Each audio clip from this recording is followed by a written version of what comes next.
Valentine's Day is Friday.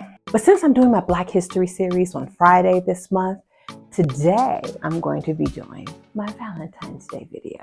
I've done a few videos before on the genre of fantasy romance, and I will be covering one of my favorites today. Penelope is in the same category of fantasy romance as Princess Bride because it is also a fairy tale, just a modern day one. So many generations ago in Penelope's prestigious, wealthy family, some dude impregnated a servant girl.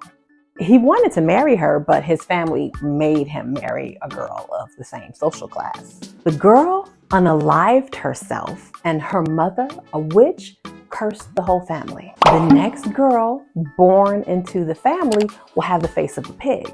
And the only way to break the curse is for her to be accepted and loved by her own kind. Okay, let's talk about that for a minute. It was a male from Penelope's family who did the crime. Why does it have to be a female to do the time? It would have made more sense for a male of the family to be cursed and for him to have to make someone of his own kind accept and love him. And because it took many generations for a girl to be born to their family, the people who made her daughter unalive herself weren't affected at all. The whole thing was unfair and kind of pointless. It would have made sense if the family was still hung up on the whole having to marry someone of the same social class, but none of that was mentioned until Penelope was born, and they felt they had to have her marry someone of the same social class in order to break the curse. So Penelope was born with a pig nose. Her parents tried to get it surgically changed, but because of how it's integrated into her face, if they tried to remove it, it would kill her. Now, when it comes down to Penelope's parents, her father was chill, but her mom was high-strung. No, it's your great-great-great-grandfather's nose on your father's side. He did this to you, to us. But you are not your nose. You are not you. She decided to isolate Penelope from the world and decided to protect her at all costs from the press. She faked my death. Earth to earth, ashes to ashes. And had me cremated. I think this is important because her mother definitely gave her a complex. But her father loved her unconditionally. We could move to the beach. Beach is good. Or France. You could practice your French. I could practice my French. So she did have an example of true love in her life from her father. Penelope's mother cared in her own way. She wanted to protect her from public ridicule, and she wanted Penelope to get married to break the curse so that she could find happiness. The mother was more concerned with what her perception of what happiness is than what it would really take to make Penelope happy. Penelope tried to get her to stop her antics by proving to her that the curse was never going to be broken because no one was ever going to accept her. But along the way, she meets two men who completely change her life. One is a guy who runs scared after seeing her face, and they weren't able to catch him before they can get him to sign an NDA. Hi.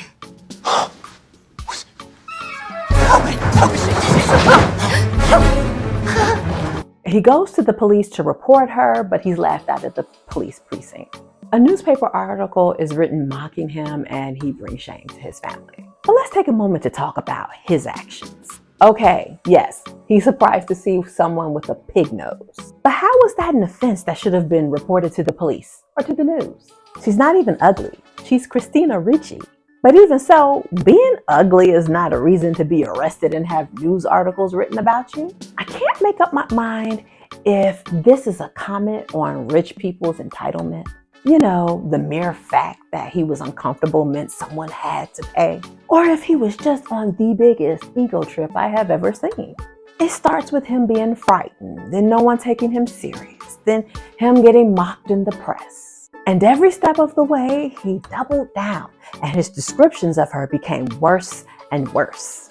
He built her up to be this unspeakable monster, and she never did anything to him except show him her face. He never thought about her life, how she had to be vulnerable with him in order to show him her face in the first place. No, he was a victim because he was scared and no one believed him and everyone mocked him. He basically was the absolute worst. Because he just had to prove that Penelope was a monster and he was a victim, he brought Max into her life. He basically teamed up with a reporter, and together they paid Max to pretend to be a suitor to Penelope so that he can covertly take pictures of her that they could publish in the newspaper. Side note, if they had been successful, they would have been sued. Paparazzi can get away with taking pictures of people in public places, not in their homes where they have reasonable expectancy of privacy. But anyway, there's a Three's Company like misunderstanding, and Penelope and her family think Max saw her face and stayed despite everyone else running for the hills. So she and Max begin to interact with each other, with her staying behind the two-way mirror. It's like she showed him her face to make him run, and when he didn't, she didn't know what to do. And she wasn't ready to be vulnerable with him again.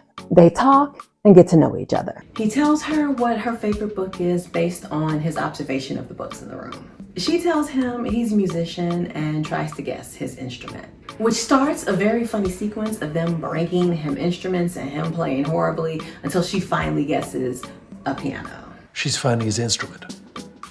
Isn't that something a man should do for himself?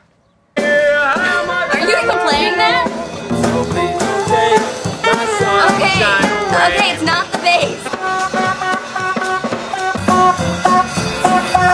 Enough! Stop! You make me happy! Watch Cashapp face! You'll never know, dear, how much I love you! She reveals her face to him, and he's surprised at first, but isn't scared.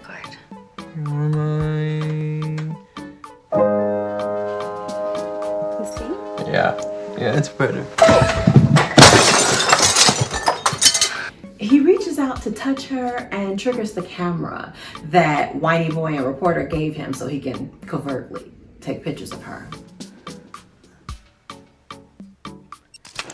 Shit! I'm a monster. No, you're not. Penelope, no! She runs away and he breaks the camera and ruins the film and basically tells whiny boy and the reporter to go to hell. But before he can leave forever, she begs him to marry her and break the curse. But he remorsefully says he can't. Penelope! Max? Oh, Penelope, there's something I have to tell you. I know this face repulses you, and I wouldn't dream of asking you to accept it. No, But no, this isn't Penelope. me. Marry me, Max. I can't. It's a movie, so you know him saying he can't rather than just no means something. But having come this close to finding a genuine romantic relationship just for it to fail, Penelope decides to run away. She covered her nose, made friends, and began to have a life for the first time ever. Her parents, of course, are still looking for her and almost find her because she's using her mother's credit card. So she decides to be completely independent from her parents and sell her picture to the reporter who'd been chasing her whole life. You know, the one working with Whiny Boy. This brings about two things. One, Whiny Boy was humiliated yet again because she wasn't as monstrous as he made her out to be. And two, Penelope was accepted by her new community and was able to live a happy life with her face uncovered. Then Whiny Boy's father basically forced him to marry Penelope to fix the family's reputation because now everyone loves Penelope and hated him. He still acted like a whiny little brat and like she was so terrible for having a pig nose.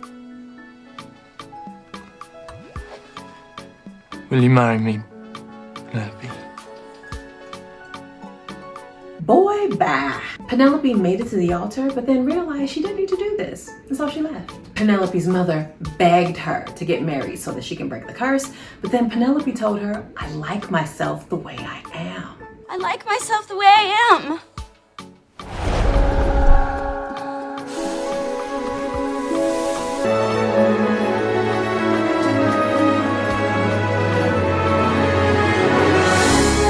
Lights flash, curse is broken, and so is her mother, who realizes that she could have broken the curse years ago if she only accepted her own daughter. One of your own kind. No, dear. No, don't you see?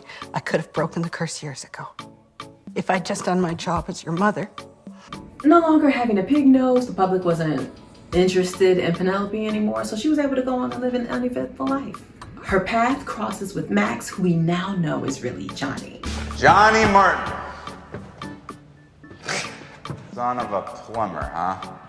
Sure took you long enough. It's not that he didn't want to be with her, it's just that he wasn't the blue blood they thought he was, so he couldn't break her curse. She told him she did it herself. You shit! You lied to me. I guessed piano, and you said that. No, I don't have the power to break the curse. It's okay. Turns out I did. Bing, bang, boom, they live happily ever after. The notable thing about this fantasy romance is that the romantic scenes make up so little of the film. They spent most of the movie apart, with Max, or really Johnny, pining away for Penelope. But the biggest part of the movie was Penelope getting to know herself outside of the influence of her family. Like I said before, she already had an example of unconditional love from her father. But his love didn't break the curse because he allowed her mother to hide Penelope away and continue her years-long search for a suitor. So he loved her, but he didn't accept her. Had he stepped up and stood up for Penelope, I think that would have broken the curse too. But for it to be a properly modern fairy tale, Penelope couldn't be saved by someone else. She had to save herself. And she did so by running away, taking control of her life by putting her picture out there, and realizing that she didn't have to marry some whiny little boy in order to be happy. In the end, she ended up with her prototypical Prince Charming, but in order to be with him, she had to love herself first. So, no magical kiss to break, just a play on words. Kind of reminds me of the Frog Princess. Tiana kissed the Frog Prince to break the curse, but ended up being turned into a frog herself. But later, when they resolved to live their life as frogs, they decide to get married. And by marrying the prince, she becomes a princess, and the next time she kissed him, the spell is broken for both of them. When I first watched The Frog Princess, it definitely had a double meaning for me. Like, yes, she was technically a princess now, but also she was his princess. You know how like people refer to their wives as queens? Well, anyway, normally on Valentine's Day, I will celebrate with a Love Sucks marathon. I'll watch a couple of movies where one or both of the star-crossed lovers die in the end, because I really hate getting inundated with Valentine's Day images. And this is a morbid way to feel better about the holiday dedicated to love. But I think this movie works as well. Not as a contender for the Love Sucks marathon, but as an alternative to the usual love conquers all messaging. Light on the romance and heavy on the self-love. It is a fantasy romance about Penelope finding love with herself. Have you seen Penelope? Do you think it's the perfect movie to watch on Valentine's Day? Let me know in the comments below. Come back Friday where I will continue my Black History series on Black DC superheroes. If you enjoy my videos, please support my channel by subscribing or donating through Ko-fi or Cashapp. Or you can purchase merch related to my fantasy novel or just buy my fantasy novel, The Fairy Princess. And let's continue the conversation in the Fairy Princess Facebook group. All links in the description. Thanks.